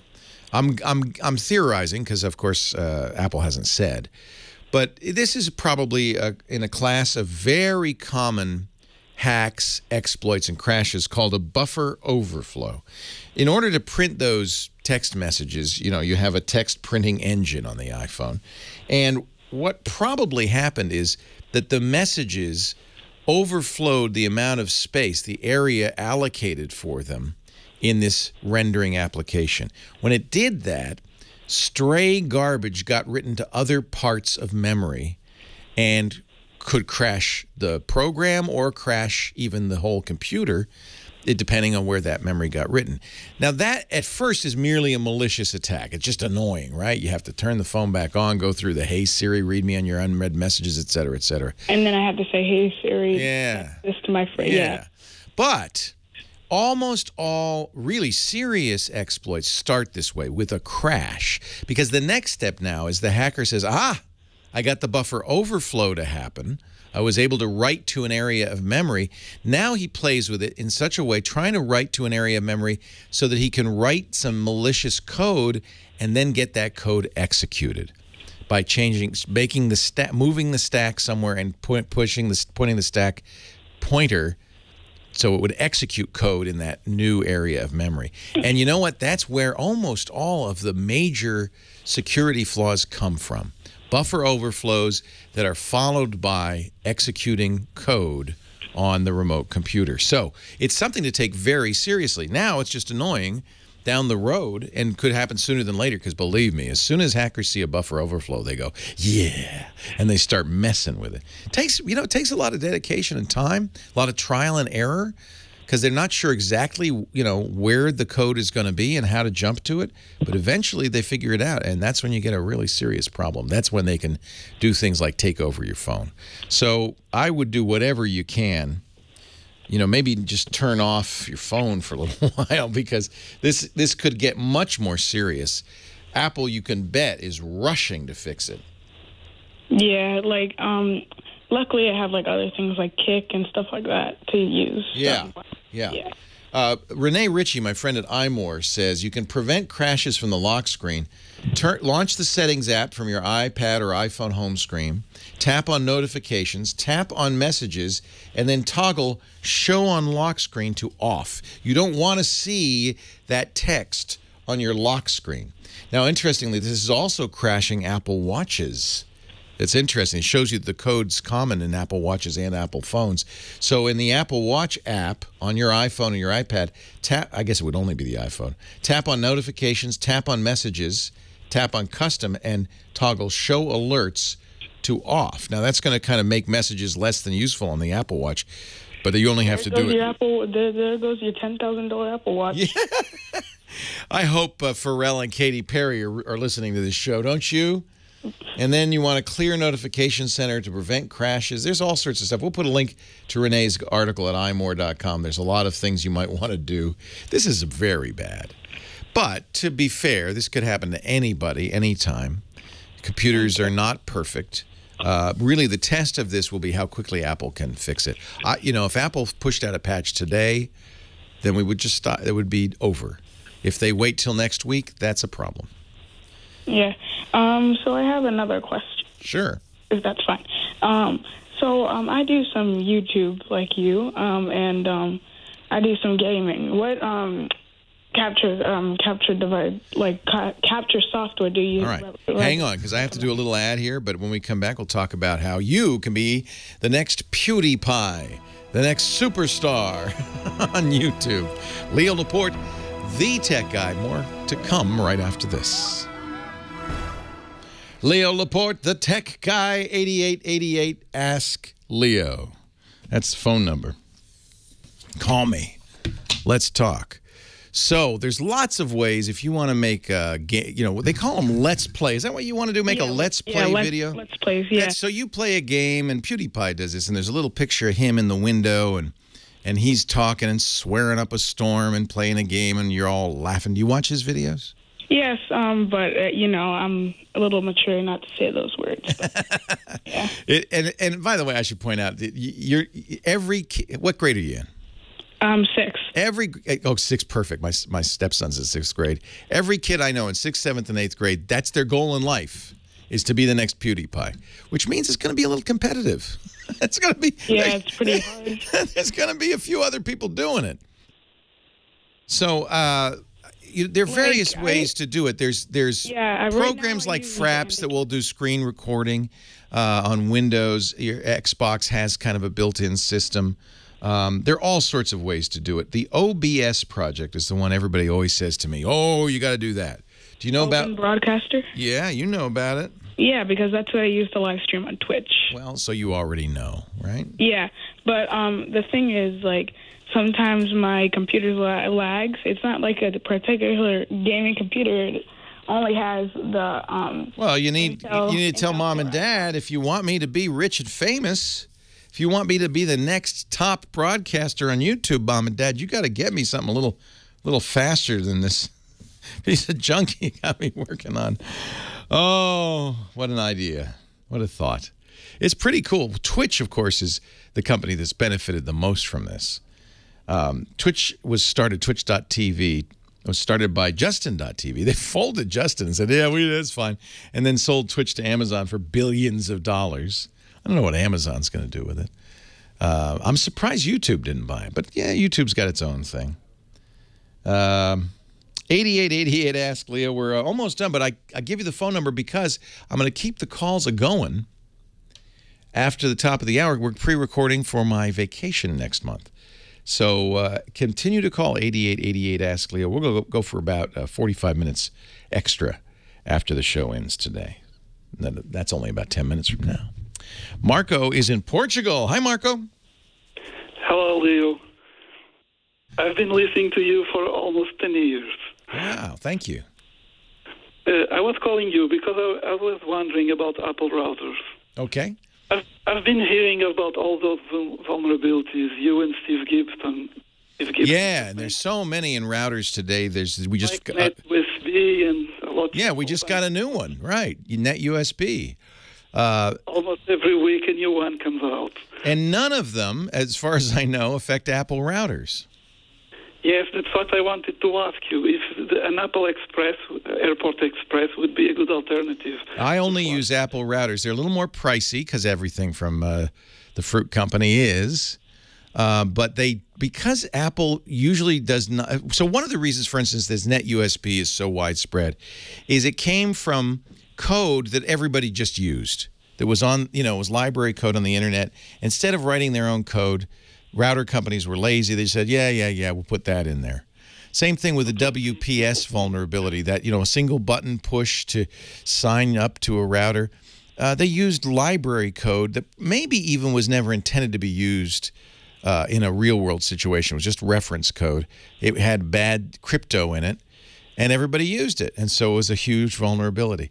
You may remember last Christmas, Xbox Live and PlayStation Network were down all Christmas Day. A team of teenage hackers called the Lizard Squad did it. Turns out the way they did it is took advantage of routers with exploits, security flaws. They were using a vast number of consumer routers out there in the world that were unpatched. And to my knowledge, none of these exploits has ever affected Apple routers. And do you think it would be better, an Apple router, or to flash a regular one with DDWRT? Okay, so that's the other way to go. So if you don't want to spend the extra money on an Apple router, and I think it's worth it, truth is, I think a good Wi-Fi router is going to be expensive. I think the $40 routers are really not going to be great. They have lots of issues. ASUS makes a great line of routers that are DDWRT compatible. That is, they use their own version of DDWRT, but you can flash open source third-party software on there that is actively maintained, that is constantly patched for these kinds of flaws. They just, it's the way to go. The problem is the router companies don't make enough money to fix their routers. So they just, we know there's a flaw. What are you going to do? Buy a new router. So I think if you're going to get a router, don't cheap out, Marco. Get an Airport Extreme, an Airport Express, or get one of the ASUS routers that supports DDWRT. Or if you go to the DDWRT site, they have a list of other routers that work with it. I think you're much better off, frankly. Okay, and I can set up an Apple router on Windows? Absolutely. It's a little harder on Windows because Apple gives you tools on the Macintosh to do it. So that may be a compelling argument to get the ASUS instead. ASUS. Okay. They're very good. Okay. All right. Thank you very much. Hey, I'm so glad you listened. Where in Portugal? Madeira Island. Oh, is that where Madeira comes from? Yeah, Madeira Island is where Madeira wine comes from, yes. I'm on my way. I'll be there. Take me about 15 hours. Save a barrel for me. You should come for a cruise here. We have a great... I want to. Yeah, Lisa loves Madeira. She discovered Madeira. That and Tokai, which is we're going to Budapest next month to go sample the Tokai, and we'll go to Madeira next year to sample the Madeira. The independence of the United States was celebrated with Madeira wine. Oh, well, and rightly so. And you probably can still get wine, Madeira from 1776, if you know where to look. Yes, very expensive. Of course. Hey, thank you, Marco. Great to talk to you. Thank you very much. Take Have care. a nice day. Yeah, this router thing is a huge issue because they're so cheap. They're commodities, and these companies just go, well, we can't really be bothered to keep them up to date. Just, buy another one.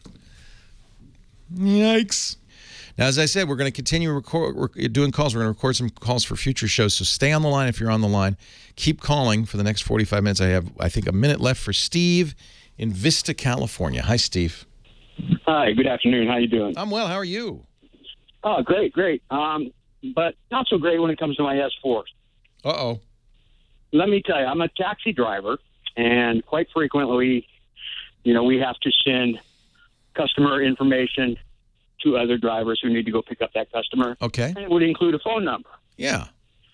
So we send it in a text message, and when we receive a text message like that, we're able to just touch on it, and it would pop up a little menu. Yeah.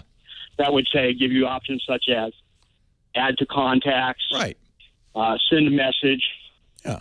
Well, after a recent update, I don't know, about maybe a month or so ago, that menu is now gone. The only thing it gives me is dial or call the customer. And it's really an inconvenience because a lot of times we just send text messages. I do wonder if that is a case of the update doing that. That seems like a big thing to take out. But it's possible. You never know with Samsung. Or if it's that you know about default applications, anytime you say, well, if it asks you, do you want to do it just once or always? You say always. Right. It'll pop up a thing that says, well, if you ever change your mind, you have to go to applications, default applications. Right. I'm wondering if that's something that you could fix in default applications. So go to your settings, open up applications, and see if you can fix that. If you can't, and that's an update from Samsung, your only other choice is to root the phone and put another operating system like CyanogenMod on it. Leo Laporte, the Tech Guy. Have a great Geek Week. Well, that's it for the Tech Guy show for today. I'm Leo Laporte. Thank you so much for joining us. Don't forget, the Tech Guy is just the tip of the iceberg. We do nearly 30 shows now on the Twit Netcast Network, and you'll find them all at twit.tv. We talk about Windows on Windows Weekly, Macintosh on Mac Break Weekly, iPad on iPad Today. You get your daily dose of tech news from Tech News Today, and our weekly roundtable show, This Week in Tech. It's all at twit.tv. And I'll be back next time with another great Tech Guy podcast. Thanks for joining me. See you next time.